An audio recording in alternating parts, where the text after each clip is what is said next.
ఏంటి ఒక piracy website నిర్మాతలకు వార్నింగ్ ఇవ్వడం ఏంటి అని ఆలోచిస్తున్నారు కదా. అవునండి బాబు, తాజాగా ఐబొమ్మ సైట్ నుంచి లీక్ అయిన ఒక నోట్ నెట్టింట ఇప్పుడు తెగ వైరల్ అవుతోంది. అయితే నిన్న విడుదలైన విజయ్ దేవరకొండ కింగ్డమ్ సినిమా రిలీజ్ అయిన ఒక్క రోజులోనే పైరసీ భూతానికి బలైంది. Movie HD print piracy website ఐబొమ్మలో లీక్ అయింది. మరి ఐబొమ్మలో లీక్ అయినప్పుడు నిర్మాతలు ఐబొమ్మకి వార్నింగ్ ఇవ్వాలి, కానీ ఐబొమ్మ నిర్మాతలకు ఎందుకు వార్నింగ్ ఇచ్చింది అని ఆలోచిస్తున్నారు కదా.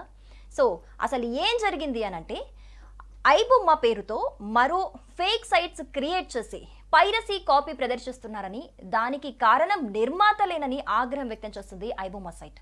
అయితే నిర్మాతలు తమ సినిమా పైరసీ కాకుండా కొంతమంది ఏజెన్సీలకు డబ్బులు ఇస్తున్నారు, కానీ ఆ ఏజెన్సీల వల్లే పైరసీ పెరిగిపోతుందని ఐబొమ్మ మండిపడింది.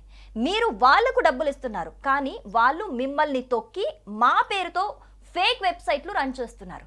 ఇదంతా కూడా మా బ్రాండ్ నేమ్ ఉపయోగించి జరుగుతోంది. లాస్ట్ టైం విజయ్ ఖుషి మూవీ విషయంలోనూ ఇదే జరిగింది. కావున మరో 24 గంటల్లో మీరు ఆ ఫేక్ వెబ్సైట్ని బ్లాక్ చేయకపోతే మా పని మేము చేసుకుంటూ పోతామంటూ కింగ్డమ్ నిర్మాతలకు ఓ హెచ్చరిక నోట్ అయితే రిలీజ్ చేశారు ఐబొమ్మ వాళ్ళు. మరి ఈ నోట్ నిజంగానే అఫీషియల్ ఐబొమ్మ సైట్ రిలీజ్ చేసిందా, లేదా ఐబొమ్మ పేరుతో మరేదైనా ఫేక్ సైట్ చేసిందా అని తెలియాల్సి ఉంది. ఇంకా దీని మీద కన్ఫర్మేషన్ అయితే లేదు. సో ఏదేమైనా ఒక పైరసీ సైట్ ఇలా నిర్మాతలకు వార్నింగ్ ఇవ్వటం ఇప్పుడైతే చర్చనీయ అంశంగా మారిందని చెప్పుకోవాలి.